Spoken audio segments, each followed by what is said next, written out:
परिणाम क्या हुआ? भगवान जो गणेश चतुर्थी की चंद्रमा को देखता उसे झूठ मूठ का कलंक जरूर लगता। उस कलंक से बचना हो तो भगवान के दूसरे और तीसरे विवाह की कथा श्रवण करनी चाहिए। हाँ, भगवान को कलंक क्यों लगा ये बात रामचरितमानस में भी लिखी है। जो पुरुष अपना कल्याण चाहता है वो पराई स्त्री को देखना छोड़ दे, जो स्त्री अपना कल्याण चाहती है वो पर पुरुष को देखना छोड़ दे। विडंबना है। हमारे यहाँ पराई नारी को देखना पाप माना जाता है, क्योंकि हम भारतवासी हैं ना। हम तपोभूमि से आते हैं। हमारी ये भूमि जो है भारत भूमि तपोभूमि है, संत और भगवंत की भूमि है, भक्त और भगवान की भूमि है, सदगृहस्थों की भूमि है। इस सदगृहस्थों की भूमि पर, इस भारत भूमि पर हमें क्या चाहिए? हमें चाहिए कि हम मर्यादित रहें, हम पराई स्त्री से बचकर रहें और पराये पुरुष से बचकर के रहें। नारी को चाहिए कि वो कभी भी पर पुरुष का चिंतन ना करे।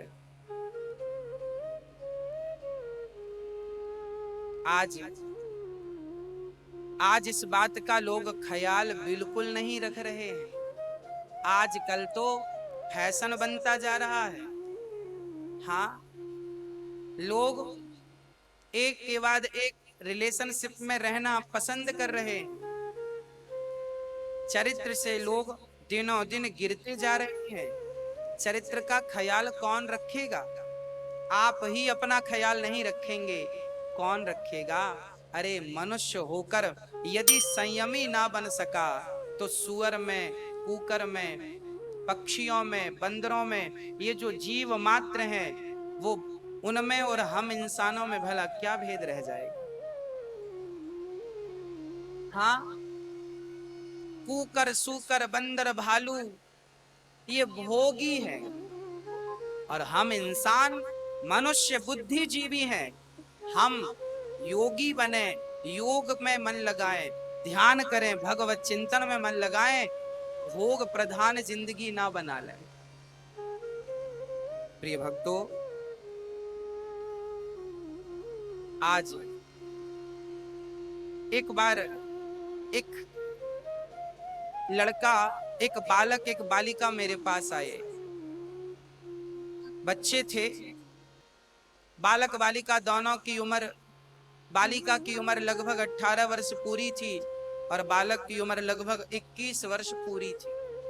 दोनों मेरे पास आते हैं और कहते हैं गुरुजी, बालक ने कहा गुरुजी मैं इस लड़की से बहुत प्रेम करता हूं। हमने कहा अच्छा है। उस लड़की ने कहा महाराज जी हम बहुत प्रेम करते हैं। हमने कहा ठीक है, पर हमें बताने से क्या होगा? उन दोनों ने कहा गुरुजी हम विवाह करना चाहते हैं पर हमारे माँ बाप राजी नहीं हैं, तैयार नहीं हैं, हम क्या करें? हमने कहा जब माँ बाप राजी नहीं हैं तो आप शादी मत करिए। नहीं गुरुजी हम तो बड़ा पसंद करते हैं एक दूसरे को और रह भी नहीं सकते एक दूसरे के बिना। तो हमने कहा फिर माँ बाप का क्या होगा? तब उस बालक ने कहा गुरुजी हम अपने माँ बाप को छोड़ देंगे, छोड़ देंगे माँ बाप। हमने उस बालक से कहा, उस लड़के से कहा बेटा जब तुम छोटे थे तब क्या तुम्हारी माँ ने तुम्हें छोड़ा? जब तुम्हें माँ की सबसे ज्यादा जरूरत थी तब माँ ने तुम्हें कभी नहीं छोड़ा, और जब आज माँ को सबसे ज्यादा जरूरत तुम्हारी है, तुम बच्चों की है, तब तुम अपनी माँ को छोड़ने की बात करते हो। जितने लोग कथा सुन रहे हैं मैं सबसे हाथ जोड़ के कहता हूं, आप कुछ युवा वर्ग भी सुन रहे होंगे, हमारी बहनें और हमारी उम्र के भाई भी सुन रहे होंगे, कुछ छोटे कुछ बड़े सुन रहे होंगे। मैं सबसे प्रार्थना करता हूं, ये बताइए, आप अपनी माँ को छोड़कर संसार के किसी भी कोने में क्या खुश रह सकते हैं? क्या ये डिसीजन जो आप ले रहे हैं, भाग कर शादी कर लेंगे, कोर्ट मैरिज कर लेंगे, लव मैरिज कर लेंगे, क्या ये निर्णय आपका सही है? आप अपने आप से पूछिए। भगवान ना करे आपका बेटा, जो लोग भाग कर शादी करते हैं, आप भी कभी ये नहीं चाहेंगे कि आपका बेटा किसी को लेकर भाग जाए और शादी कर ले। आप जब किसी लड़की की माँ बनेंगी और आप किसी पुत्र के पिता बनेंगे, तब आप भी नहीं चाहेंगे कि मेरा बेटा भाग कर चला जाए, मेरी बेटी शादी अपनी मर्जी से कर ले। अरे भाई, आपने यदि ये गलती की है तो सोचिए कि आप स्वयं ये गलती बर्दाश्त नहीं कर पाएंगे अपने बच्चों की। जब आप अपने बच्चों की ये गलती बर्दाश्त नहीं कर पाएंगे कल के दिन, तो आज भला आपके माँ बाप ये गलती आपकी कैसे स्वीकार कर लें, कैसे बर्दाश्त कर लें? हम ये नहीं कहते कि शादियां मत करो, हम ये भी नहीं कहते कि प्रेम मत करो, हम तो केवल ये कहते हैं कि प्रेम करने का भी एक समय होता। जब तक आपका विवाह ना हो जाए राजी मर्जी से सबकी, तब तक आप प्रेम मत करिएगा। आजकल बच्चों ने क्या कर रखा है, ये प्रेम का फोल्डर बचपन में खोल लेते। जिस माँ ने पाल पोस कर बड़ा किया, उस माँ से तो प्रेम कर नहीं पाते। जिस पिता ने तुम्हारे लिए अपनी चप्पल घिस दी, कमा कमा के कर्जा ले लेके तुम्हारे नाम के लिए, तुम्हारी पढ़ाई के लिए जो अपने आप को लगा दिया, उस बाप की, उस पिता की ममता तुम्हें नजर नहीं आई, प्रेम तुम्हें नजर नहीं आया।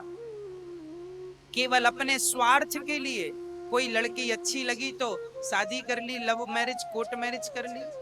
शादी करते हुए कभी माँ बाप का ख्याल नहीं आया कि कितनी मुसीबत से तुम्हें पाल पोस कर बड़ा किया, किस प्रकार का लाड़ किया है। खुद फटे कपड़े पहनकर भी माँ बाप बच्चों को अच्छे से अच्छा पहनाते हैं, खुद भूखे रहकर भी माँ बाप बच्चों को पेट भर के खिलाते हैं। खुद को कोई कमी हो जाए तो उस कमी में वो अपने आप को रख लेते हैं, पर बच्चों को कोई कमी होने नहीं देते। आपके पिताजी छोटा मोबाइल चलाते हैं, सस्ता मोबाइल चलाते हैं, पर बच्चों की जिद के कारण उन्हें बड़ा मोबाइल देते हैं। हाँ, पैसा ना हो तो कर्जा लेते हैं। बाद में इन बच्चों ने अपने माँ बाप को क्या दिया? केवल धोखा, केवल दुख, केवल तकलीफ, केवल दर्द। मैं पूछना चाहता हूं आप सभी युवा भाई बहनों से, क्या आपका ये डिसीजन सही है? हाँ, क्या माँ बाप को ऐसे सताना चाहिए? अरे उन्हें खुश ना कर सके तो दुखी भी तो मत करो। रही शादी और विवाह की बात, रही प्रेम की बात, तो देखिए, कोई लड़की कहे कि मैं तुमसे बहुत प्रेम करती हूँ, कोई लड़का कहे कि मैं तुमसे बहुत प्यार करता हूँ, तो ये प्यार मोहब्बत की बातों में मत आ जाइएगा। आज तो ये फैशन चल रहा है, 21वीं सदी में तो आज यही चल रहा है। हाँ, आज पहले प्रेम होता है, आज छोटी छोटी हमारी बहन है जिनसे गोल गोल अभी रोटी बनाना नहीं आता, ये हमारी बहनें प्यार करने लगती हैं। स्कूल में जाती हैं 10वीं क्लास की छात्राएं और छात्र। 10वीं क्लास के बच्चे कितने बड़े होते हैं? आजकल ये बच्चे भी प्रेम करना जानते हैं। आज ये बच्चे भी आई लव यू का मतलब समझते हैं। हमारी जिंदगी बीत गई, हाँ, ये प्रेम संसार से क्या होता है हमने नहीं जाना। हाँ प्रिय भक्तों, प्रार्थना आपसे, प्रेम करना है अपनी माँ से, पिता से, शादी के बाद पत्नी और पति से खूब प्रेम करिए, कोई बोलने वाला नहीं है। छोटी छोटी बच्चियां, छोटे छोटे बच्चे प्रेम करते हैं, और प्रेम करने के बाद क्या होता है, वो प्रेम बदल जाता। क्या बन जाता है? वो प्रेम वासना बन जाता। और वो वासना की पूर्ति के लिए फिर बच्चे गलत कदम उठाते, गलत घटनाएं घट जाती हैं। क्या होगा आगे? मैं जितनी बहनें कथा सुन रही हैं आपसे कह रहा हूं, अपने चरित्र पर दाग मत लगने दीजिएगा। कहते हैं कपड़ों का दाग छूट जाएगा, जीवन की हर मुसीबत से आप लड़ लेंगे। जीवन की, संसार में जितनी भी मुसीबतें हैं, जितना भी दुख है, हर दुख से लड़ा जा सकता है। पर चरित्र एक बार गिर गया किसी का, बिगड़ गया किसी का, तो इस दुख से, इस दुख का, इसका कोई सुधार नहीं है। हर गलती को सुधारा जा सकता है। मैंने गलत बोल दिया, उसे मैं सुधार सकता हूं। हाँ, मैंने घर को गलत बना लिया, सुधार सकता हूं। मैंने काम किया, नुकसान हो गया, उसे सुधारा जा सकता, उसकी भरपाई की जा सकती है। परंतु एक बार किसी का चरित्र बिगड़ गया तो इस जन्म में वो नहीं सुधारा जा सकता। संसार की हर गलतियां सुधारी जा सकती हैं, पर चरित्र एक बार बिगड़ा, इसे कोई ठीक नहीं कर सकता। इसलिए अपने कैरेक्टर का, अपने चरित्र का बहुत ख्याल रखिएगा। ख्याल पड़ोसी नहीं रखेगा, आपको रखना पड़ेगा अपने चरित्र का। इसलिए हमारी बहनों से, हमारे छोटे छोटे बच्चों से प्रार्थना है, आप अपने आप को संयमी बनाइएगा। और माँ बाप को चाहिए कि अपने बच्चों को संयमी बनाने की शिक्षा, प्रेरणा दें। घर पे ऐसे संस्कार दें कि बच्चे रास्ते से भटके ना, चरित्र का हनन ना हो, चरित्र से गिरे ना बच्चे। बेटियां हों बेटे हों, दोनों को शिक्षा दे दीजिए। बच्चों की आजादी, कहते हैं भय बिन हो ही न प्रीत। हाँ, आज हम लोगों ने जो बच्चों को आजाद कर दिया है, यही इनके बिगड़ने का सबसे बड़ा कारण है। पहले जमाने में बच्चों को आजाद नहीं किया जाता था, पिता का डर रहता था, पापा आ जाएंगे, पिताजी आ जाएंगे, देख लेंगे तो बहुत मारेंगे, ये डर रहता था। आज ये सारा डर खत्म हो गया, इसलिए बच्चे बिगड़ रहे। पहले के बच्चे बिगड़ते थे तो केवल बीड़ी पीते थे। पहले गांव में कहते थे ये बच्चा बिगड़ गया, बिगड़ गए मतलब बीड़ी पीने लगा। पहले बीड़ी पीने लगा किसी का बच्चा तो लोग शिकायत करते, फलाने का बच्चा बीड़ी पीने लगा है। जब बाप को पता चलता था, क्यों रे बीड़ी पीता है? नहीं नहीं पापा नहीं पीता। पिता जूता उतारता और 20-25 जमाता, इसके बाद कुछ सुनता। सुनवाई तब होती जब 20-25 जूते पड़ जाते थे खोपड़ी में। उसके बाद वो कान पकड़ के बाप उठक बिठक लगवाता था, बीड़ी पिएगा? नहीं पीऊंगा। और कल को किसी ने कहा उल्टा लटकाऊंगा। पहले पिता बच्चों को, पहले का बाप भले पढ़ा लिखा नहीं था पर बच्चों को महाराणा प्रताप बनाता था। पहले का पिता बच्चों को महाराणा प्रताप बनाता था। पहले का पिता अपने बच्चों को पृथ्वीराज चौहान बनाता था। पहले का पिता अपने बच्चों को विवेकानंद बनाता था। पहले का पिता अपने बच्चों को ध्रुव और प्रहलाद बनाता था। पहले की माँ अपने बच्ची को झांसी की रानी बना देती थी, अहिल्याबाई बना देती थी, रानी दुर्गावती बना देती थी। आप क्या बना रहे हैं भला आपसे बेहतर कौन जानेगा। इसलिए हमने तो एक बढ़िया सी बात सुनी और आपको कहा कि जानते हो क्या होता है?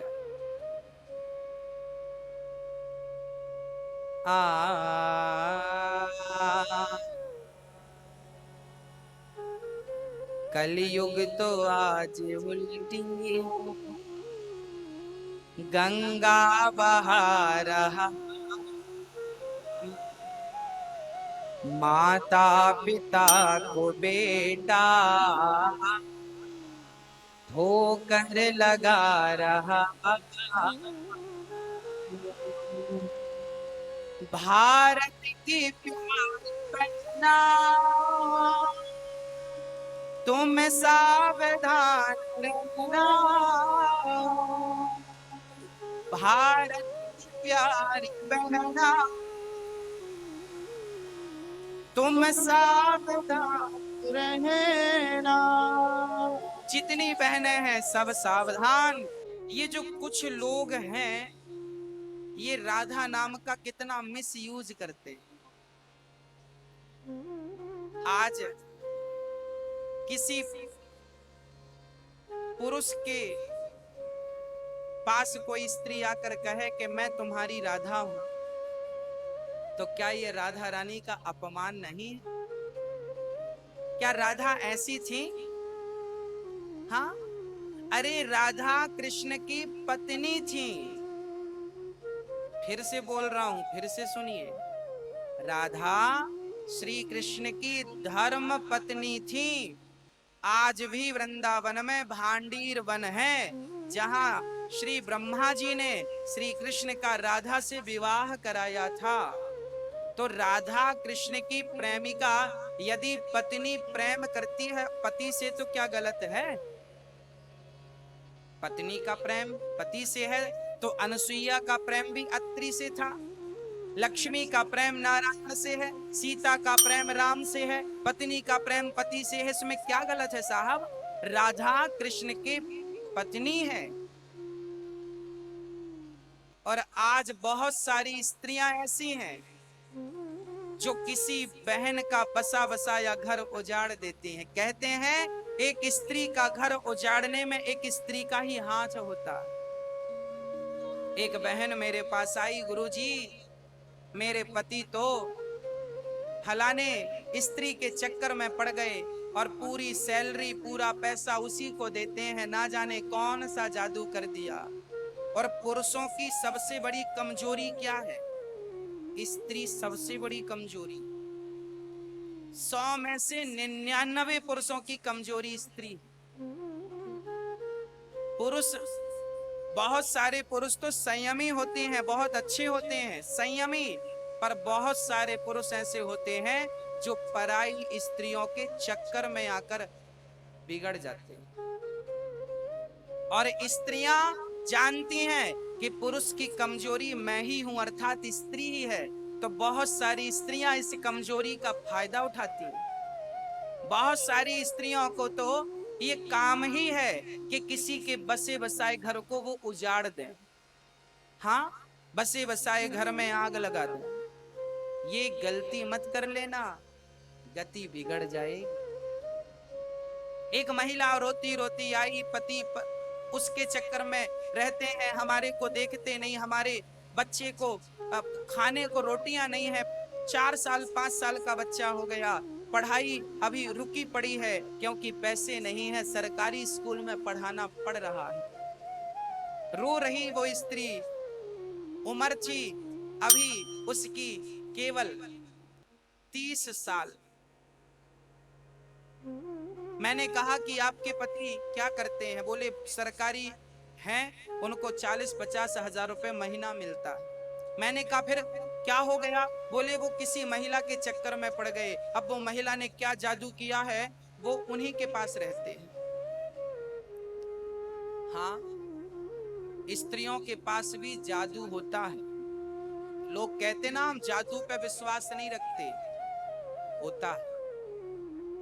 आज भी बहुत सारी स्त्रियां किसी पर ऐसा जादू करती हैं, वो कहावत है ना, दिल लगा गधी से तो परी किस काम। ये कहावतें गलत थोड़ी हो जाएंगी। बहुत सारी स्त्रियां परेशान हैं केवल इसलिए कि उनके पति उनसे प्रेम नहीं करते बल्कि किसी और महिला से प्रेम करते हैं, चक्कर में पड़े हैं। मैंने पूछा कि आपके पति किस महिला के चक्कर में है, उस महिला का मुझे पता दो। उसने दिया, महाराज जी ये पता। अकस्मात कथा चल रही थी, वही महिला कथा में आकर बैठ गई। तो कथा में मैंने यही प्रसंग सुनाया। मैंने कहा देखो, आपने यदि किसी का बसा बसाया घर उजाड़ा है तो विधाता जन्म जन्म तक आपका घर बसने नहीं देंगे, क्योंकि हिसाब भगवान के पास है ना। क्योंकि हम और आप देखें ना देखें पर भगवान सबको देख रहे हैं, बहुत अच्छे से देख रहे हैं। इसलिए गलत ना करिएगा। किसी के साथ गलत ना सोचिएगा, किसी के लिए विडंबना बड़ी विकट होगी। कथा में प्रसंग था, एक गांव में एक वैश्या आकर रहने लगी। गांव वाले परेशान हो गए। गांव वाले ने एक महात्मा के चरण पकड़ के कहा, महात्मा जी ये वैश्या से हमारा पिंड छुड़ा दो, ये वैश्या हमारे गांव को तबाह करने लगी है। संत ने कहा चिंता ना करो। संत ने अपनी कुटिया वैश्या के घर के सामने बनाई, घास की कुटिया। वैश्या का घर ये था और संत ने बिल्कुल सामने कुटिया बनाई और सीताराम राधे श्याम जपने लगे सवेरे 4 बजे से। अब वैश्या बड़ी डिस्टर्ब होने लगी कि बाबा जी तो सवेरे से भजन कर रहे हैं। जो ग्राहक वैश्या के थे वो बाबा जी के कुटिया पे जाके सब भजन करने लग जाते। अब वैश्या का काम धीरे धीरे कम होने लगा। वैश्या को बड़ी चिंता, भाई मेरा तो कारोबार ठप हो जाएगा। तब क्या हुआ? तब हुआ यह कि वैश्या ने अपने यारों से कहा, जाओ बाबा की कुटिया जला दो, कुटिया नहीं रहेगी तो बाबा नहीं रहेगा। यारों ने जाकर आग लगा दी, कुटिया जलने लगी। और जब कुटिया जली तो जरा ध्यान देना, अब भगवान का निर्णय चालू हुआ। जब कुटिया जलने लगी तब भगवान ने निर्णय लिया और वो आग उड़ उड़ के, भगवान ने थोड़ी सी हवा चलाई, वो आग उड़ उड़ के वैश्या के घर पर जाने लगी। क्योंकि वैश्या का घर भी तो लकड़ी का ही था, खप्पर वाला घर था। वो आग उड़ उड़ के वैश्या के घर जाने लगी और देखते देखते वैश्या का घर जलने लगा। वैश्या दौड़ी दौड़ी आई, बाबा जी आपने हमारे घर पे आग लगा दी। महात्मा ने कहा, बेटी मैंने तेरा घर नहीं जलाया तो किसने? बोले तेरे यार ने मेरा घर जला दिया, तो मेरे यार ने भी तेरा घर जला दिया, हिसाब बराबर। जब आप किसी के लिए गलत सोचते हैं, गलत करते हैं, आप किसी के लिए गड्ढा खोदते हैं, तो मत भूल जाइएगा कि देर सवेर आपके लिए भी वो गड्ढा तैयार मिलेगा। इसलिए मैं आप सभी से करबद्ध प्रार्थना करता हूं, स्त्रियों को चाहिए कि आप अपने पति से ही प्रेम करें और पुरुषों को चाहिए कि आप अपनी पत्नी से ही प्रेम करें और दोनों पति पत्नी मिलकर दोनों गोविंद से प्रेम करें। यही जीवन की सार्थकता है। बच्चों को सही समय पर सही संस्कार दे दें, नहीं तो कल को रोना पड़ेगा, देर ना हो जाए कहीं। हाँ, इसलिए संस्कार दीजिएगा। कि भगवान कृष्ण गोपियों के साथ, गोपियों को लेकर कभी रास रचाते हैं तो कभी उनको आनंदित करते हैं। और बाद में क्या हुआ? उन सभी गोपियों को रोता हुआ छोड़कर श्री कृष्ण चल पड़े। गोपियों ने बार बार रोका, रथ के सामने लेट गईं, पर रुके नहीं। मां से कहा, मां बस 2 दिन की आज्ञा दे दो, मैं 2 दिन बाद वापस आऊंगा। आज 2 दिन तो क्या, कितने दिन बीत गए, अभी तक लौटे नहीं। आज भगवान कृष्ण की आंखों में आंसू थे। जब मां देवकी और पिता श्री वसुदेव जी ने कृष्ण को भोजन कराया तो भगवान श्री कृष्ण थाली पर मक्खन को देखकर रोने लगे।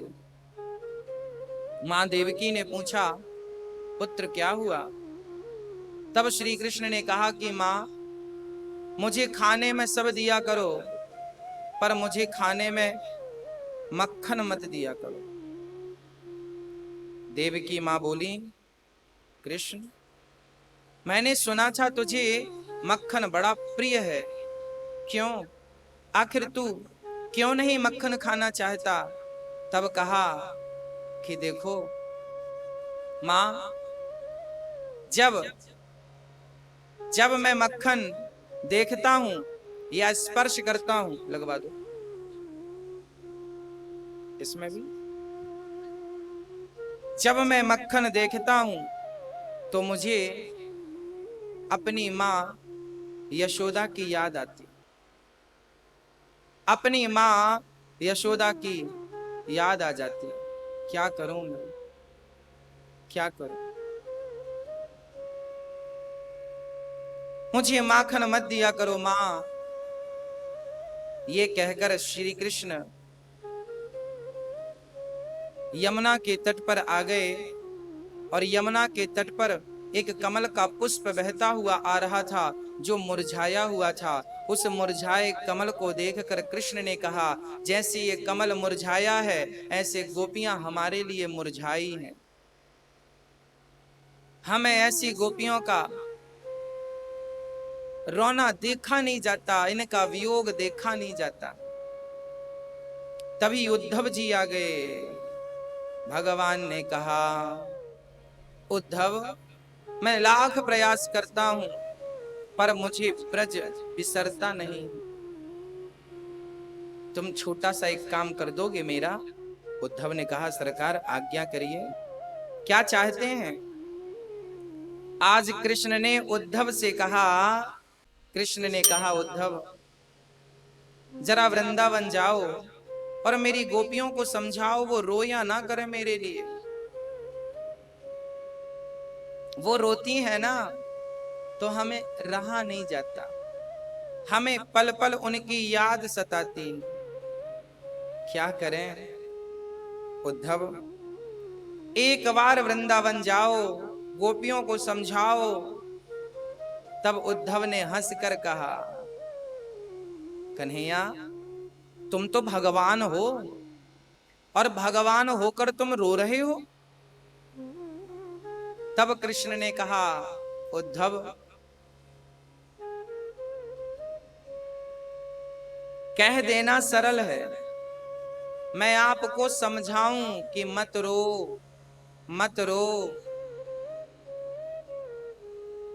आने वाले आए, जाने वाले गए, मत रो। मैं जब समझाता हूं तब मेरी मति अलग होती है, पर वो जब मुझ पर बीतता है तब वो स्थिति अलग होती। उद्धव मैं भगवान बन करके जब ज्ञान देता था तो मैं ज्ञान विशुद्ध ज्ञान देता था, पर जब मैं आज किसी माँ का पुत्र बना और किसी गोपी का प्रेम जब मैंने जाना पहचाना तो मुझे लगा कि वो मेरे लिए रोती हैं, इसलिए याद तो स्वाभाविक है। यदि वो मेरे लिए नहीं रोए तो मैं भी उनके लिए नहीं रोऊं। उद्धव एक बार मेरी गोपियों को समझा दो कि वो रोए ना। देखो तो सही, भगवान को अपनी गोपियों की कितनी फिक्र है, कितनी चिंता है। वो रोता हुआ देख नहीं सकते। उद्धव जैसे ज्ञानी से कहा, जाओ मेरी गोपियों को समझाओ।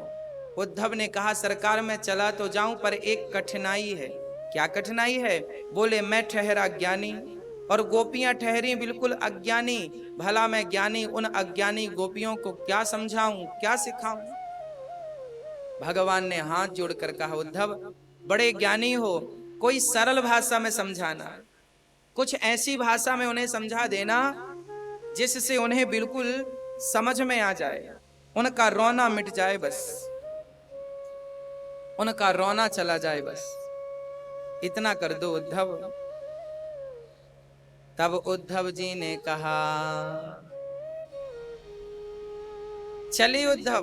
भगवान ने अपना दुपट्टा उठाया, उद्धव जी रथ पर बैठे, चल पड़े। चले मथुरा से जब कुछ दूर, वृंदावन निकट आया, वहीं से प्रेम ने अपना अनोखा रंग दिखलाया। जब श्री कृष्ण मथुरा, जब उद्धव जी मथुरा से वृंदावन की ओर आए, वहीं से प्रेम ने अपना अनोखा रंग दिखलाया। वाह क्या प्रेम था! बेटप झुक कर ये कहते हैं, इधर आओ इधर आओ।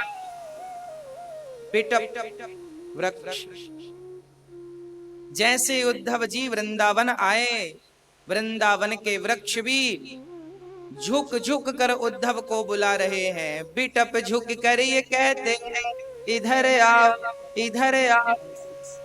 मानो वृक्ष कहते हैं उद्धव यहाँ आओ और बताओ हमारे कृष्ण का हाल कैसा है। वो वृक्ष भी रो रहे हैं जिन वृक्षों की छांव पर खड़े होके गोविंद कभी बांसुरी बजाया करते थे, कभी उन वृक्षों की डाल पर चढ़ करके उन वृक्षों के ऊपर चरण रख के उन्हें आनंदित किया करते थे। आज वो वृक्ष तड़प रहे हैं, रो रहे हैं। उद्धव जी महाराज समझ कुछ नहीं पाए। क्यों नहीं समझ पाए? ना तो उद्धव जी कांटों के भाव को समझ पाए, ना वृक्षों के भाव को समझ पाए, ना यमुना की धार को समझ पाए, ना उस भौरे की गुंजार को पढ़ पाए। क्यों? क्योंकि उद्धव ज्ञानी थे, जबकि ये सारे लोग प्रेमी थे। खग जाने खग ही की भाषा। परमात्मा को पढ़ना हो, हाँ, तो भाषा कौन सी आनी चाहिए? सामने इंग्लिश लिखी है तो इंग्लिश पढ़ने के लिए मुझे कौन सी भाषा आनी चाहिए? इंग्लिश आनी चाहिए। सामने हिंदी लिखी है, हिंदी पढ़ने के लिए कौन सी भाषा आनी चाहिए? हिंदी। सामने कुछ मराठी में लिखा है, मराठी पढ़ने के लिए कौन सी भाषा आनी चाहिए मुझे? मराठी। सामने कुछ गुजराती में लिखा है तो गुजराती पढ़ने के लिए पहले मुझे गुजराती आनी चाहिए। हाँ, उसी प्रकार भक्तों को समझने के लिए, भक्ति को समझने के लिए आपको भक्ति आनी चाहिए। उद्धव ज्ञानी तो थे पर प्रेमी नहीं थे। भक्ति को पढ़ने वाला कौन होता है? बोले प्रेमी होता है। प्रेम से ही भगवान को जाना जाता है, प्रेम से ही भगवान को पहचाना जाता है। ज्ञान से यदि पहचाना जाता, जाना जाता, तो उद्धव तो कृष्ण के पास ही थे। फिर उन्हें वृंदावन क्यों भेजा गोविंद ने? क्योंकि उनके पास ज्ञान तो था, कमी थी तो केवल प्रेम की कमी थी। श्रीधाम वृंदावन में पहुंचे, गोपियों के समक्ष मां यशोदा के पास गए। मां यशोदा से रात भर कृष्ण की चर्चा करते रहे। मां यशोदा दौड़ के उद्धव को लिपटा कर हृदय से लगा कर कहती है, मेरा कृष्ण आ गया, मेरा कृष्ण आ गया। उद्धव ने कहा, मैं कृष्ण नहीं, उनका मित्र हूं। यशोदा बोली, बेटा ये बता मेरा कृष्ण कैसा है? क्या कभी उसे मेरी याद आती है? क्या कभी उसे मेरी याद आती है? उद्धव ने कहा, मां हर पल वो आपका चिंतन करते हैं, हर पल वो आपको निहारते हैं। एक क्षण के लिए कृष्ण ने आपको भुलाया नहीं। रात भर चर्चा हुई। सुबह मां यशोदा ने अपनी गौशाला का दर्शन उद्धव जी को कराया। उस गौशाला में एक गाय ऐसी थी, बहुत बूढ़ी हो चुकी थी। गाय की आंखों से बस आंसू निकल रहे थे, बस आंसू निकल रहे थे, आंसू। उद्धव ने कहा, मां ये गाय क्यों रो रही है? मां क्या कारण है? तब यशोदा ने कहा, उद्धव इस गाय का नाम गंगी है। गंगी, ये वही गाय है जिसके थनों पर मुंह लगाकर कृष्ण दूध पी लिया करते थे। जो गाय अपने बछड़े की तरह कृष्ण को थन से दूध पिलाती थी, आज जब कृष्ण गए हैं, जिस दिन से कृष्ण गए हैं वृंदावन छोड़कर, उस दिन से उद्धव इस गाय ने चारा नहीं खाया। उस दिन से इस गाय ने पेट भर पानी नहीं पिया। बार बार उद्धव जी उस गाय को देख रहे थे, तभी वो गाय गिर पड़ी, आंख बंद हो गई, मानो मर गई। उद्धव जी ने कहा, मां इसे क्या हुआ, क्या हो गया मां? तब उद्धव जी ने से यशोदा ने कहा, ये कृष्ण के प्रेम में मर गई है। अब ये कैसे खड़ी होगी मां? उद्धव ने पूछा। तब यशोदा ने कहा, बेटा मैं अभी से खड़ा करती हूं।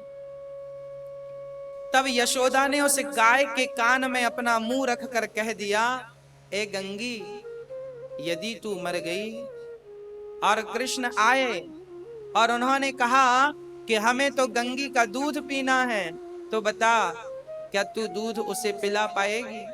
जैसे ही वो गंगी ये सुनती कि कृष्ण आएंगे, उठकर खड़ी हो जाती। जिन भगवान की याद में पशु और पक्षियों की ये हालत है, जब राम अयोध्या छोड़कर गए 14 वर्ष के लिए, तो जिस रथ पर राम गए थे, गंगा तट पर राम ने कहा सुमंत्र जी से, आप रथ को वापस ले जाओ। और जब सुमंत्र जी रथ में जुते घोड़ों को मोड़ने लगे अवध की तरफ, अयोध्या की तरफ, वो घोड़े मुड़ने को तैयार नहीं थे। वो घोड़े हिन हिना कर, वो घोड़े हिन हिना कर वो राम की तरफ दौड़ते, और राम के पग जहां जहां पड़ते ना, तो राम के चरण निशान पड़ जाते गंगा की धूल पर, बालू पर। वो घोड़े राम के चरणों पर अपना मुंह रगड़ने लगते, मानो वो घोड़े अश्रुपात करते हुए ये कहते, राम मुझे कलंकित मत करो। राम दौड़कर आए, उन घोड़ों के सिर पे हाथ फेरते हुए कहते हैं, क्या हुआ, तुम इतने दुखी क्यों हो? तब वो घोड़े अंतरात्मा की आवाज से कहते हैं, हे भगवान, मैं आपको अपने रथ पर अपने ऊपर बिठा कर लाया, और आपको इस निर्जन वन में अकेला छोड़ के जाऊंगा, क्या मैं अपने आप को कभी माफ कर पाऊंगा? बरवस राम सुमंत्र पठाए, जबरदस्ती राम ने सुमंत्र को पठाया, वापिस किया। वो घोड़े 15 दिन तक वहीं खड़े रहे, वापिस नहीं गए। बाद में सुमंत्र जी ने उन घोड़ों से प्रार्थना की कि दशरथ जी को सूचना तो देनी पड़ेगी, आप चलो। वो घोड़े तब वापिस गए। कहते हैं कि 14 साल तक उन घोड़ों ने, जो रथ पर घोड़े जुते थे, उन घोड़ों ने 14 साल तक कुछ खाया नहीं। जिंदा थे तो कुछ खाकर कुछ पानी पी लेते, और केवल राम के दर्शन के लिए वो घोड़े जिंदा थे। एक जगह वर्णन आता है कि एक बार मां कौशल्या अपने महलों से बाहर बैठी थी, बाहर, और राम का इंतजार कर रही थी। शायद 14 साल पूरे हो गए, शायद मेरे राम के आने की कोई सूचना सुना दे। तभी मां कौशल्या ने देखा कि वहां से एक बूढ़ी मां गुजरती है। कौशल्या ने पागलों की तरह पूछा, बहन तुम कहां जा रही हो? उस महिला ने कहा, मैं चित्रकूट जा रही हूं। और जैसे ही मां कौशल्या ने चित्रकूट का नाम सुना, मां दौड़कर उसके कदमों पे गिर पड़ी। उस मां ने उठाकर हृदय से लगाया, कौशल्या मां क्या हुआ, आप क्यों व्याकुल हैं, क्यों उदास हैं, क्यों परेशान हैं? तब कौशल्या मां ने कहा, बहन तुम चित्रकूट जा रही हो तो वहां मेरे रघुनंदन जरूर मिलेंगे, एक बार मेरे राम लला से कह देना कि एक बार वो वापिस आ जाए, अयोध्या में मत आए, अयोध्या के बाहर ही रहे। एक बार उनसे कह देना कि वो घोड़े जो तुम्हें लेकर वनवास गए थे, वो घोड़े अभी पानी नहीं पी रहे हैं पेट भर के, कुछ खा नहीं रहे हैं। अरे जिनके वियोग में इन पशुओं की हालत ऐसी थी, आप कल्पना कर सकते हैं कि उनके वियोग में उनके परिवार की, उनके माँ की, उनके पिता श्री दशरथ जी की क्या स्थिति रही होगी। जासु वियोग विकल पशु ऐसे, तो प्रजा मातु पितु जी ही कैसे। हाँ, गंगी गाय कृष्ण के लिए उठकर खड़ी हो गई, फिर देखा यहां वहां कृष्ण नहीं, फिर उसकी आंखों से अश्रुधार गिरने लगी। केवल प्रेम करना सीखा है भक्तों। ये वृंदावन प्रेम की नगरी है, यहाँ ज्ञान का कोई काम नहीं, ये तो प्रेम की पावन नगरी है। नैष्कर्म्यप्यच्युत भाव वर्जितम न शोभते ज्ञान मलम निरंजनम। यदि मेरे पास ज्ञान बहुत है, और ज्ञान तो है पर भक्ति नहीं है, तो मेरा ज्ञान कोरा है। ये 2.5 अक्षर क्या है? प्रेम। प्रेम में तो 2 तो पूरे हैं और 2 आधे आधे। मात्रा भी लगी है, नीचे आर भी है, रेफ भी है, प्रेम।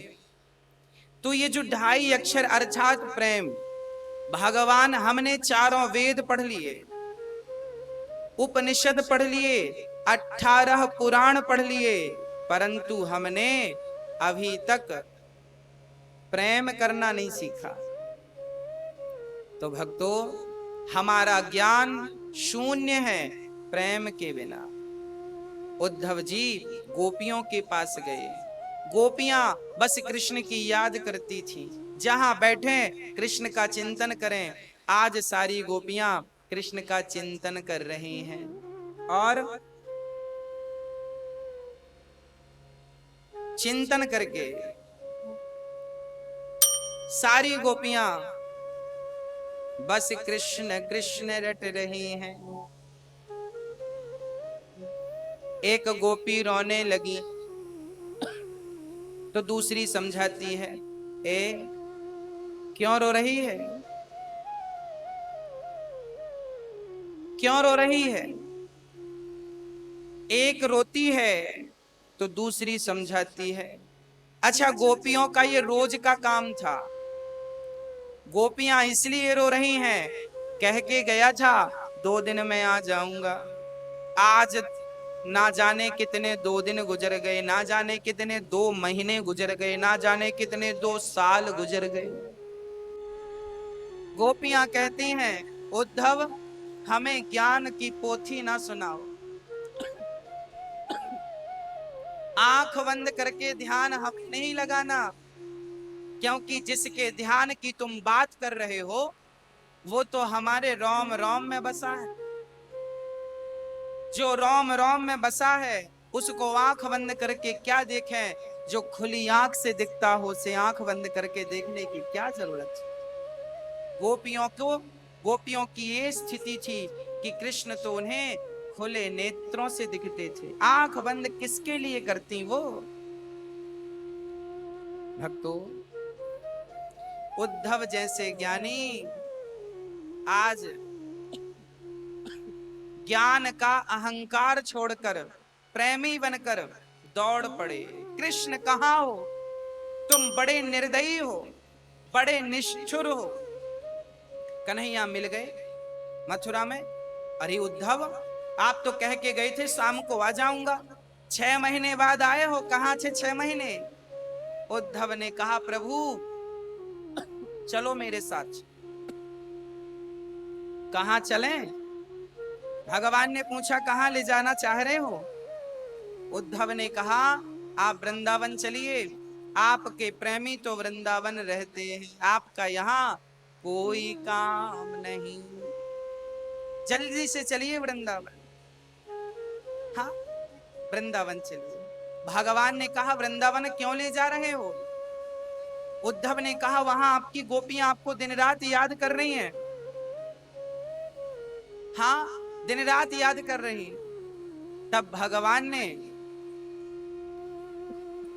अपने हृदय में गोपियों का दर्शन कराया। देखो मेरा हृदय, मैं एक क्षण एक पल के लिए गोपियों से दूर नहीं, एक क्षण के लिए। भगवान ने कहा मैं एक पल के लिए दूर नहीं हूं, तो उद्धव ने कहा, जब आप दूर नहीं हैं तो मुझे क्यों भेजा। भगवान ने कहा, तुम्हारे भीतर ज्ञान का बड़ा अहंकार आ चुका था, उस अहंकार का इलाज कौन करता। तब मैंने अहंकार का इलाज बढ़िया सा गोपियां कर सकती थी, तो मैंने गोपियों के पास भेज दिया। हाँ भक्तों, क्या प्रेम से बड़ा कुछ है। आपके सामने एक बहुत ज्ञानी बैठा हो और आपके सामने आपका प्रेमी बैठा हो, आप ही बताइए आप किसे महत्व देंगे। एक आपके 2 बेटे हैं, एक बेटा बड़ा ज्ञानी बन गया है, बड़ा ज्ञानी, बड़ी वेदांत की बातें करता है, पर दूसरा बेटा बिल्कुल अनपढ़ है, पर वो आपसे बहुत प्रेम करता है। माँ के पांव दबाता है, माँ के चरणों में तेल लगाता है, माँ के सिर पे भी मालिश करता है, माँ को पानी भोजन समय पर देता है, बहुत प्यार करता है अपनी माँ से। एक ज्ञानी है, माँ के सामने केवल ज्ञान बघारता है, और दूसरा प्रेम करता है। आप ही बताइए भला वो माँ किस बेटे से ज्यादा प्रेम करेगी? ज्ञानी? अरे भाई, बूढ़ी माँ को तेरे ज्ञान से क्या लेना, बूढ़ी माँ को तो प्रेमी बेटा चाहिए। इसी तरह भगवान से ज्ञानी कोई होगा, उसे हमारे ज्ञान से क्या लेना देना? उस परमात्मा को हमारे ज्ञान से क्या लेना? उस परमात्मा को हमारे ज्ञान की नहीं, हमारे प्रेम की जरूरत है। उस परमात्मा को हमारे प्रेम की जरूरत है। मोहन प्रेम बिना नहीं मिलते, चाहे कर लो कोटि उपाय। बिना प्रेम के भगवान मिलेंगे नहीं। रामचरितमानस में लिखा है, बिना अनुराग के, बिना प्रेम के, मोहन प्रेम बिना नहीं मिलते, चाहे कर लो कोटि उपाय। अब मेरा प्रश्न आपसे है, क्या आप भगवान से प्रेम करते हैं? यदि आप कहेंगे कि प्रेम करते हैं, तो मैं पूछूंगा कि कितना प्रेम करते हैं? हाँ मैया जी, आप भगवान से प्रेम करती हो ना? कितना प्रेम करती हो? इतना, इतना, इतना, इतना, या बहुत सारा? इतना सारा। अब मेरे और भी प्रश्न हैं आपसे। आप कहते हैं हम भगवान से बहुत प्यार करते हैं, माना कि आप करते होंगे, आपके प्रेम पर मुझे कोई डाउट, संदेह नहीं है। मैं कौन होता हूं आपके प्रेम पर उंगली उठाने वाला? मैं तो आप सभी के चरणों की धूल हूं, और धूल ही रहना चाहता हूं। आप बहुत प्रेमी होंगे, पर मैं एक छोटी सी प्रार्थना करूंगा। ये दास अनिरुद्ध आपसे कहेगा कि कितना प्रेम करते हैं आप भगवान से? आप कहेंगे बहुत। जितना प्रेम आप अपने पुत्र से करते हैं, बेटे से, जितना प्रेम आप अपनी बिटिया से, अपने बेटे से करते हैं, सच बताना, क्या इतना प्रेम भगवान से करते हैं? जितना प्रेम एक दुकानदार अपनी दुकान से, व्यापारी अपने व्यापार से, लोभी अपने पैसों से करता है, क्या इतना प्रेम भगवान से है? जितना प्रेम आप अपने आभूषण से, अपनी दौलत से करती हैं या करते हैं, क्या इतना प्रेम भगवान से है? जितना प्रेम आप अपने शरीर से करते हैं, चमड़ी से करते हैं, अपने आप से करते हैं, क्या इतना प्रेम भगवान से है?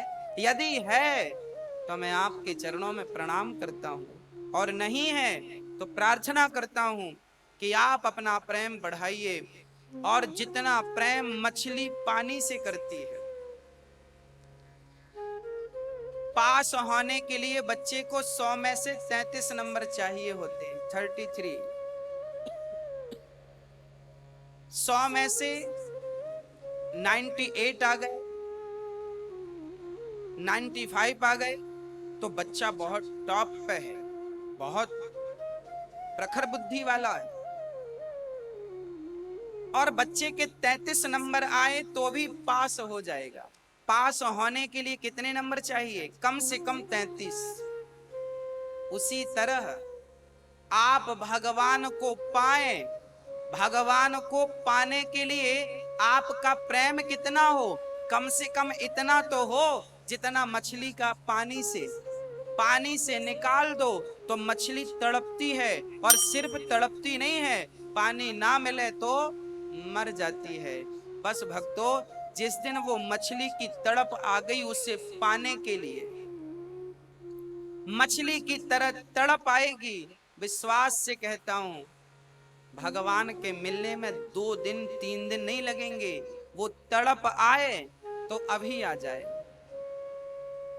हम वो तड़प नहीं बना पाते पूरी जिंदगी में। हम तड़पते हैं बच्चों के लिए, हम तड़पते हैं प्रतिष्ठा के लिए, हम तड़पते हैं संसार के सुखों के लिए। विडंबना तो यह है कि हम कभी नहीं तड़पते भगवान के लिए। बताओ भला आज किसे वो तड़प है मछली वाली, किसे वो चाहत है मछली वाली? सबको लगता है मिलेंगे तो कर लेंगे दर्शन, नहीं तो कोई बात नहीं, जिंदगी तो चल रही। ऐसे नहीं, मीराबाई रात भर रोती थी, उसका तकिया बिस्तर गीला हो जाता था। रात रात रोती थी। किसके लिए रोती थी? कृष्ण के लिए रोती थी। वो तड़पती थी, व्याकुलता, भूल गई अपने आप को मैं कौन हूं। कृष्ण के भजन में ऐसी खो जाती मीरा कि 4-4 दिन तो वो स्नान करना भूल जाती कि आज मैंने नहाया कि नहीं नहाया, मैंने कपड़े बदले कि नहीं बदले, पानी पिया कि नहीं पिया, खाया कि नहीं खाया, सब भूल कर वो कृष्ण कृष्ण जपती जपती खुद कृष्ण हो गई। हाँ, यही प्रेम है। और ये प्रेम जब आएगा तो भगवान को प्राप्त कराएगा। भगवान को प्राप्त कराने का साधन क्या है? केवल प्रेम ही साधन है।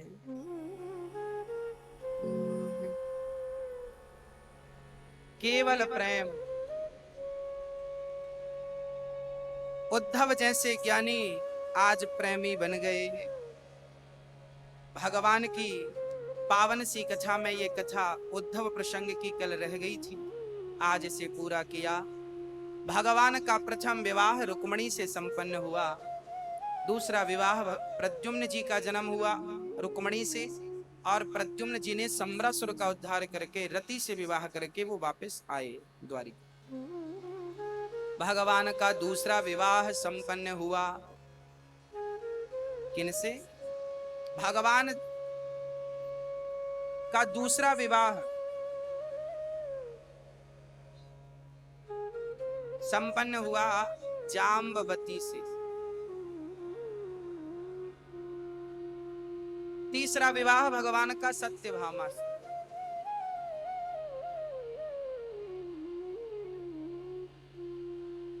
हाँ, भगवान का जाम्बवती से दूसरा विवाह हुआ। जामवंत की बेटी जाम्बवती, हाँ हाँ वही जाम्बवंत। जामवंत के वचन सुहाए, सुनी हनुमंत हृदय अति भाए। ये वही जामवंत जी हैं, त्रेता युग वाले।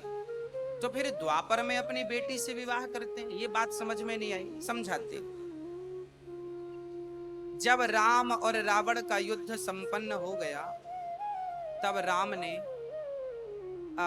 जामवंत ने राम जी से कहा, प्रभु मेरी एक छोटी सी प्रार्थना पूरी करेंगे? हाँ बोलो, क्या प्रार्थना?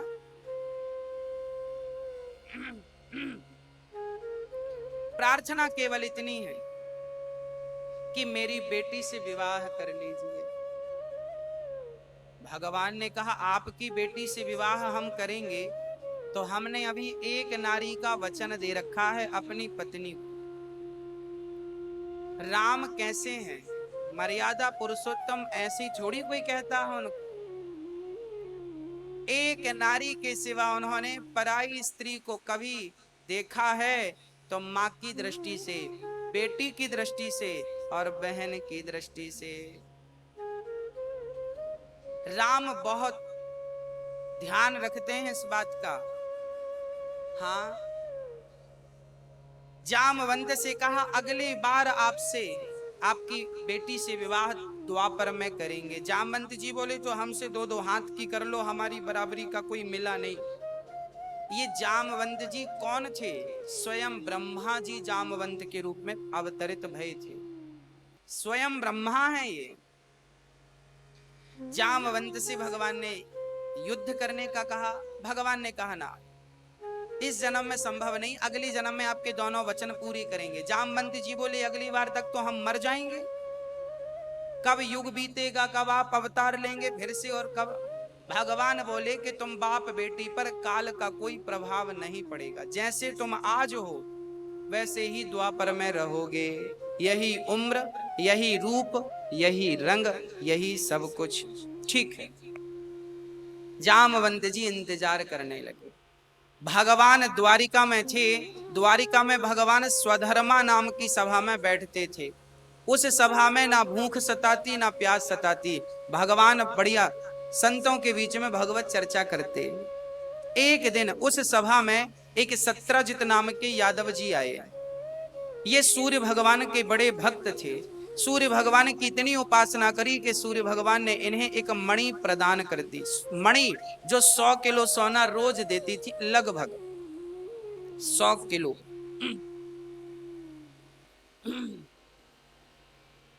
अब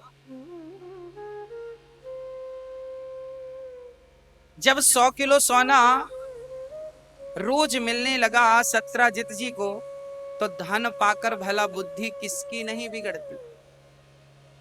धन पाकर जिनकी बुद्धियां नहीं बिगड़ी, समझ लेना उन पर भगवान की बहुत बड़ी कृपा है। नहीं तो अक्सर धनी व्यक्ति बिगड़ जाता है बुद्धि से। भक्तों, सत्राजित जी वो मणि लेकर भगवान की सभा में गए। भगवान ने कहा, देखो सत्राजित जी, ये मणि आपके पास है, आप क्या करेंगे? ये मणि यदि राजकोष में जमा हो जाए तो इससे प्रजा का उत्थान हो जाएगा। सत्राजित ने वो मणि नहीं दी। विडंबना तो देखो, इस संसार में हमें सब कुछ देने वाले कौन है? हमें सब कुछ देने वाले भगवान हैं। जब भगवान हमें देते हैं तो हम सब ले लेते हैं, पर जब भगवान कहते हैं चलो वापस करो, तो हम देने से मना करते, नहीं नहीं नहीं, हम नहीं देंगे। जबकि हिसाब तो ये है कि जब तुम आए थे तो कुछ भी लाए नहीं, मिला यहीं से मिला। अब तुम्हें भगवान कहें कि चलो हमारी वस्तु लौटाओ तो हम हिचकिचाते हैं। सूर्य भगवान ने मणि दी और कृष्ण भगवान ने मणि मांगी। दी तो रख तो ली, पर वापस मांगा भगवान ने नहीं दी। हमारी भी यही स्थिति है। अभी भगवान आपसे कहें कि चलो तुम्हारी पत्नी की उम्र पूरी हो गई, हम ले जा रहे हैं। चलो तुम्हारे पति की उम्र पूरी हो गई, हम ले जा रहे हैं। चलो तुम्हारे बेटे की उम्र पूरी हो गई, हम ले जा रहे हैं। आपसे पूछकर यदि भगवान ले जाने लगे तो क्या आप ले जाने दोगे? नहीं नहीं भगवान, आप तो गलत कर रहे हैं हमारे साथ। आप कई लोग, किसी का बेटा चला गया, किसी की पत्नी चली गई, लोग ना भगवान से शिकायत करते हैं, भगवान आपने तो हमारे साथ गलत कर दिया, देखो हमारा बेटा चला गया, हमारे साथ ये हो गया ना। भगवान ने दिया था। भाई मैं 7 दिन के लिए किसी एक जगह पर जाता हूं कथा करने के लिए, 7 दिन पूरे हुए फिर मुझे वापस आना पड़ता है कि नहीं?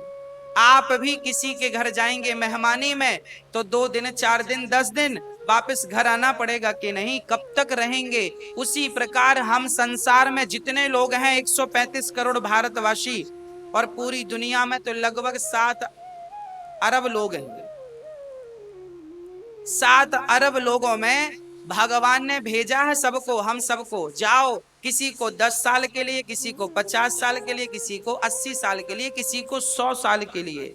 100 साल बाद अपने पूरे कामों को करके वापस जाना पड़ेगा। तो जाना पड़े तो चले जाना, रोना मत, शिकायत मत करना भगवान नहीं भगवान। कोई बचा है कि तुम और हम बचेंगे? इसलिए सत्राजित को मणि देना चाहिए था, पर नहीं दी। नहीं दी तो झंझट बना। धन को जब हम धर्म से नहीं जोड़ते तो वही धन हमें दुख देता है ना।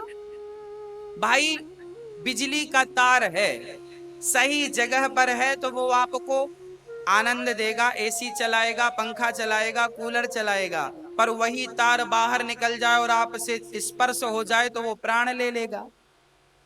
जो बिजली हमें सुख देती थी वो हमारी जान भी ले सकती है कि नहीं? हाँ, उसी प्रकार जब हम धन का सदुपयोग करते हैं, धन से धर्म का सोचते हैं, तो हमारा धन बढ़ता है। और जब हम धन को अधर्म में या तो हम इकट्ठा करते जाते हैं, उसे सही जगह यूज नहीं करते, तो वो धन समाप्त हो जाता है। और वो धन हमारे यश, हमारी प्रसिद्धि को लेकर भी चला जाता है, और भी बहुत कुछ लेकर चला जाता है। इसलिए सत्यजित को देना चाहिए था, नहीं दी, कोई बात नहीं, भगवान ने दोबारा मांगा नहीं, सत्यजित जी चले गए। एक दिन क्या हुआ, सत्यजित के भाई वो प्रसेन, उनके भाई का नाम प्रसेन था, मणि पहनकर जंगल चले गए। शेर ने शिकार कर लिया, जामवंत ने शेर को मार के मणि अच्छी लगी तो घर ले गए, बिटिया के गले पे डाल दिया, बेटा तुम पहनो, मणि बहुत बढ़िया है। अब यहाँ सत्यजित ने विचार किया कि कृष्ण ने हमसे मणि मांगी थी, हमने नहीं दी, लगता है कृष्ण ने हमारे भाई को मारकर मणि चुरा ली। भगवान को कलंक लगा दिया, झूठा कलंक, झूठा कलंक लगाया, झूठा। प्रिय भक्तों, भगवान ने जामवंत से युद्ध करके उसे पराजित किया, उन्हें पराजित किया। उनकी बुद्धि भगवान के चरणों में लगी और भगवान ने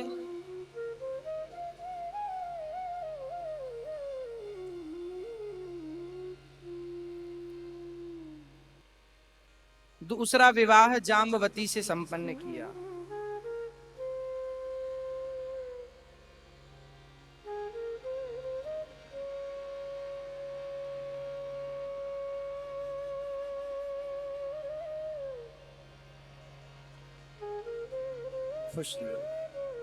जामवंत जी से भगवान का दूसरा विवाह संपन्न हुआ, जाम्बवती से। भगवान का तीसरा विवाह यमुना सत्यभामा, चौथा विवाह यमुना कालिंदी से, पांचवा मित्रविंदा, छठवा सत्या से, सातवां भद्रा से, आठवां लक्ष्मणा और भौमासुर नाम के दैत्य को मारकर भगवान ने 16,100 कन्याओं को आजाद किया। और भगवान के टोटल विवाह हो गए 16,108। 16,108।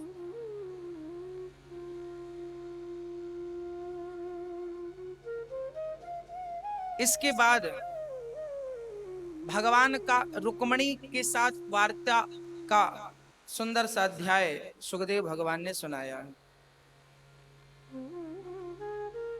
उसके बाद बाणासुर का, अनिरुद्ध का विवाह उषा से और बाणासुर का उद्धार। राजा नृग की कथा है भागवत में कि किस प्रकार हमें कभी भी अपने से बड़ों का, गुरुजनों का, साधुजनों का, विप्र देवताओं का अनादर, अपमान नहीं करना चाहिए। राजा नृग ने एक बार गाय का दान किया, फिर उस गाय को दूसरे दान कर दिया। इसका तात्पर्य यह है कि दी हुई वस्तु कभी वापस नहीं ली जाती।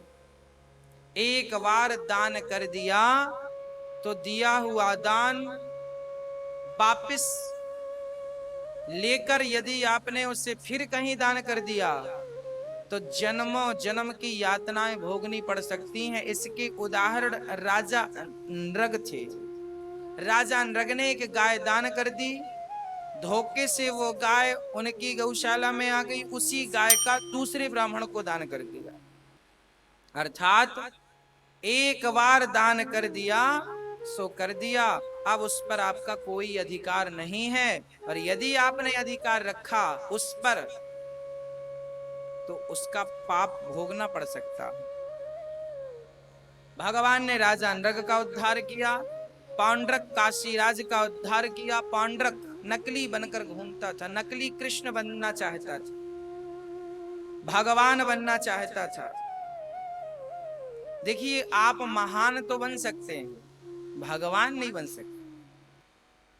हम में और आप में कोई सामर्थ्यता नहीं है, इसलिए भगवान के चरणों की धूल ही बने रहें, इसी में सबका कल्याण है। जबरदस्ती भगवान किसी को बना देना, भगवान का दर्जा दे देना, ना, गलत है। कोई भगवान नहीं बना, भगवान जैसा कौन होगा? भगवान जैसे तो भगवान थे, मनु ने यही तो कहा कि हमें आप जैसा बेटा चाहिए। भगवान बोले मेरे जैसा कोई होता तो मैं देता, मेरे जैसा कोई है नहीं इसलिए मुझे आना पड़ा। तो भगवान का ऑप्शन नहीं है दूसरा।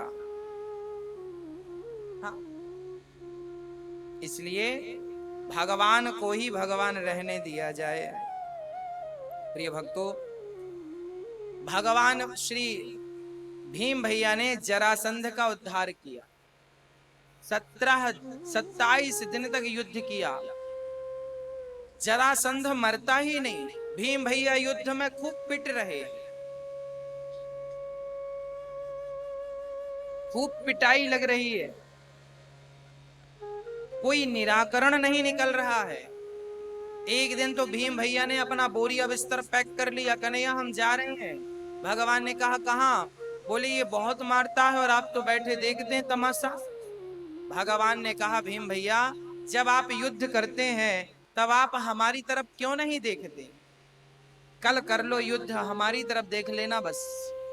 दूसरे दिन का युद्ध हुआ, भगवान ने तिनका उठाया, उसे बीच से फाड़ा, एक भाग इस तरफ एक भाग इस तरफ फेंक दिया। भीम भैया ने भी जरासंध को फाड़कर उसका दायां भाग बाएं तरफ, बायां भाग दाएं तरफ फेंका। जरासंध का उद्धार हुआ। तात्पर्य क्या है? क्या मैसेज मिला आपको इस कथा से? क्या शिक्षा मिली?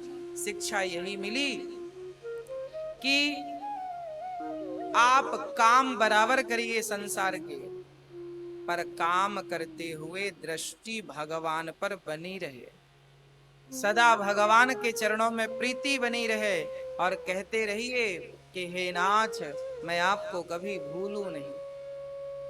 सदा भगवान के चरणों में यही कहिए कि हे नाथ मैं आपको कभी भूलूं नहीं, हे नाथ मैं आपको कभी भूलूं नहीं, हे नाथ मैं आपको कभी भूलूं नहीं। हे गोविंद, आप ही हमारी माँ हो, आप ही हमारे पिता हो, आपको कभी भूलूं नहीं। अच्छा हूं बुरा हूं जैसा हूं प्रभु आपका हूं, तारो ना तारो मर्जी तुम्हारी। हाँ प्रभु आपका हूं, अब आप देख लो इस दास का क्या करना है, आप ही देख लीजिए। भगवान से यही कहिए कि प्रभु मैं आपका हूं और आपका होने आ गया। हाँ प्रिय भक्तों, भगवान ने जरासंध का उद्धार भीम भैया से कराया। धर्मराज युधिष्ठिर ने यज्ञ किया, उस यज्ञ में भगवान स्वयं सेवा लेते हैं। शिशुपाल दंतवक्र शाल्व का उद्धार भगवान ने किया। प्रिय भक्तों, ये पितृपक्ष चल रहा, इसके बाद पुरुषोत्तम महीना आने वाला है। मैं आपको कुछ जानकारियां देना चाहता हूं। आज कथा विराम यहां पर है, कल से फिर कथा स्टार्ट हो जाएगी। हाँ, आप सभी साधना टीवी के माध्यम से सुन पाएंगे। और आपको एक बढ़िया बात ये बताऊं कि 23 तारीख से कथा यहां रहेगी। उस कथा में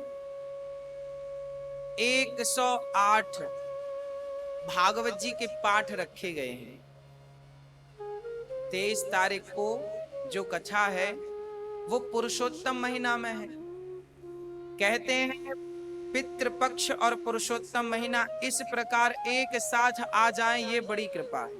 3 वर्ष में एक बार आते हैं पुरुषोत्तम महीना, और जरूरी नहीं है कि इसके बाद ही आए।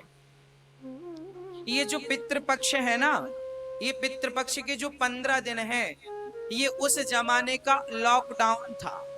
जैसे अभी कोरोना के कारण लॉकडाउन हुआ, आज के हजारों लाखों साल पहले भी ये पितृपक्ष साल में 15 दिन का ये पितृपक्ष होता था। पितृपक्ष में ना तो आप विवाह कर सकते हैं, ना कोई शुभ कार्य कर सकते हैं। क्यों नहीं कर सकते?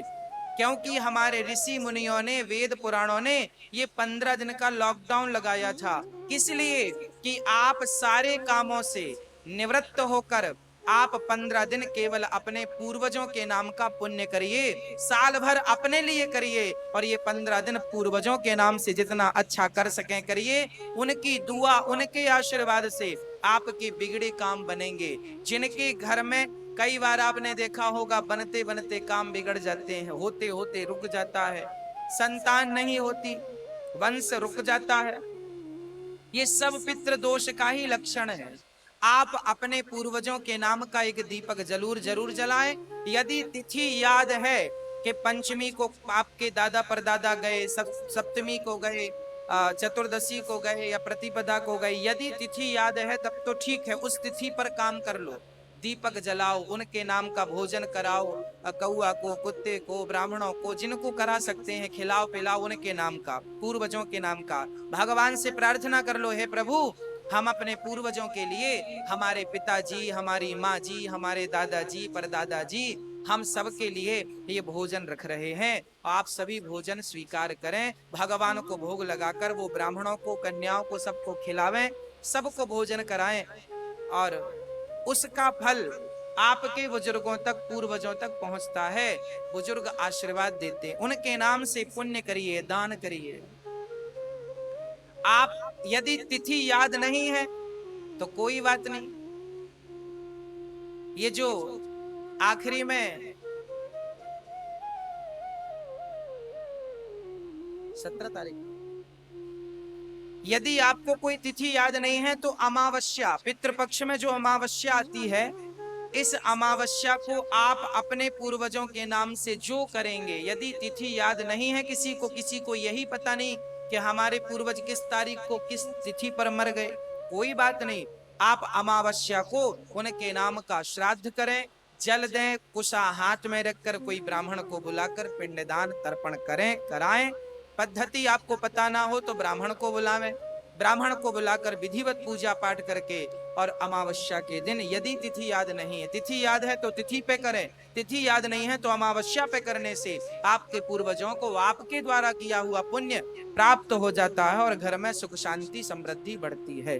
इसलिए ये महीना पितरों के नाम से बनाया गया है। ये 15 दिन आप कुछ ना करिए, इन 15 दिनों में कोई काम ना करिए, केवल पितरों के लिए। और मुझे लगता है कि आप जो यहाँ पर अन्न सेवा चल रही है, अन्न क्षेत्र वृद्ध माओं की सेवा चल रही है, आप, हाँ, यहाँ जब ये संत खाते हैं, यहाँ तो बच्चे भी हैं, माँ भी है, संत भी है, जरूरतमंद भी हैं, जब ये खाते हैं ना तो मुझे विश्वास है कि इनके पेट भरने से ही आपके पूर्वजों को तृप्ति मिल जाती है।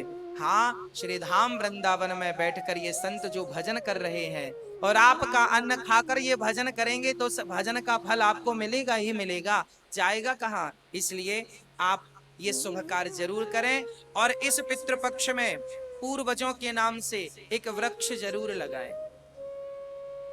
आप जब वृक्ष लगाएंगे, उस वृक्ष पर कोई चिड़िया घोंसला बनाएगी तो वो फल भी हमें और आपको, आपके पूर्वजों को मिलेगा। दामा जी महाराज बचपन से ही मन भगवान में लगाकर संसार का मोह त्याग कर सुदामा जी भगवत भजन करते हैं। कोई दूसरा काम नहीं, केवल भगवत भजन। प्रिय भक्तों, सुदामा जी की पत्नी सुशीला बड़ी धर्मात्मा, सत्यवती है, पतिव्रता है, जो मिल जाए उतने में संतुष्ट रखने वाले ये पति पत्नी है। सुदामा जी जो मिल जाता उसको भगवत प्रसाद मानकर स्वीकार करते और बिना चाहत के, बिना इच्छाओं के वो अपने जीवन का निर्वाह करते। सुदामा के घर एक बार 4 दिन तक चूल्हा नहीं जला, भूखे सोए, पर शिकायत का लेस नहीं था कि प्रभु तुमने ये नहीं दिया, कोई शिकायत नहीं। निश्चिंत भाव से भगवान की भक्ति। फटे कुचैलम मलिनम क्षामम ध्वजम धमनि संततम। फटे पुराने कपड़े पहनते सुदामा जी, नए कहां से लाए? गरीबी बहुत थी। देने वाले किसी को गरीबी ना दे, जान ले ले मगर बदनसीबी ना दे। इस संसार में सबसे बड़ा दुख है गरीबी, सबसे बड़ा दुख। 4-4 दिन चूल्हा ना जले घर पे, बच्चे तड़प रहे हैं भूख से। जरा विचार तो करो कि क्या स्थिति रही होगी सुदामा की। जब आदमी भोजन नहीं करता ना तो उसका भजन पूजन सब एक तरफ हो जाता है भूख से। और बच्चे अलग तड़प रहे हैं, उनकी तड़प देख के किसका ध्यान लगेगा भगवान में। पर धन्य है सुदामा जी, ऐसी विषम परिस्थितियों में भी वो भगवान का चिंतन करना नहीं छोड़ते। पत्नी कहती है चूल्हा नहीं जला, बच्चे भूख से तड़प रहे हैं। सुदामा जी कहते हैं आज और पानी पिलाकर सुला दो, कल जरूर भिक्षा में कुछ ना कुछ मिलेगा। 4 घर जाते हैं, भिक्षा लेते हैं, कुछ नहीं मिला। एक दिन भिक्षा में खीर मिल गई, वो खीर लेकर सुदामा जी चले। रास्ते में एक सांड आपस में लड़ रहे थे दो, उनका धक्का लगा, सुदामा भी गिरे और वो खीर भी बिखर गई। कुत्ते ने आकर चाट लिया, सुदामा जी मुस्कुराने लगे। इस खीर पर तो कुत्ते का हक था, ये भला हम और हमारे बच्चों को कैसे मिलती। कहते हैं ना, दाने दाने में लिखा है खाने वाले का नाम। जो आपकी किस्मत का होगा वो आपको मिलकर रहेगा, और जो आपके भाग्य में नहीं है लाख प्रयास कर लो वो मिलने वाला नहीं। भागिए मत, दौड़िए मत, मत परेशान होइए। प्रिय भक्तों, सुदामा जी केवल भगवान के पीछे चलते थे, विषम परिस्थितियों में भजन नहीं छोड़ते थे।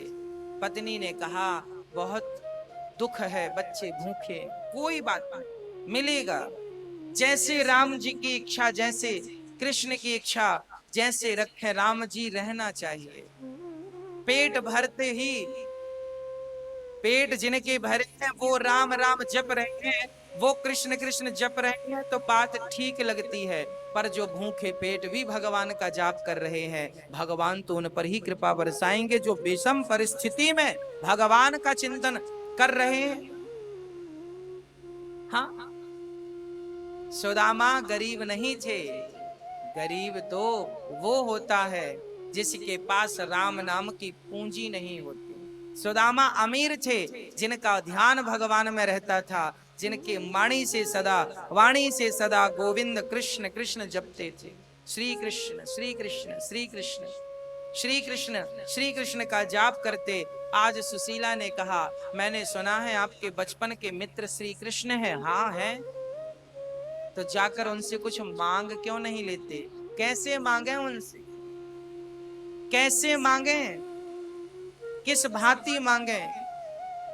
अरे मांगो मत तो कम से कम दर्शन तो कर लो।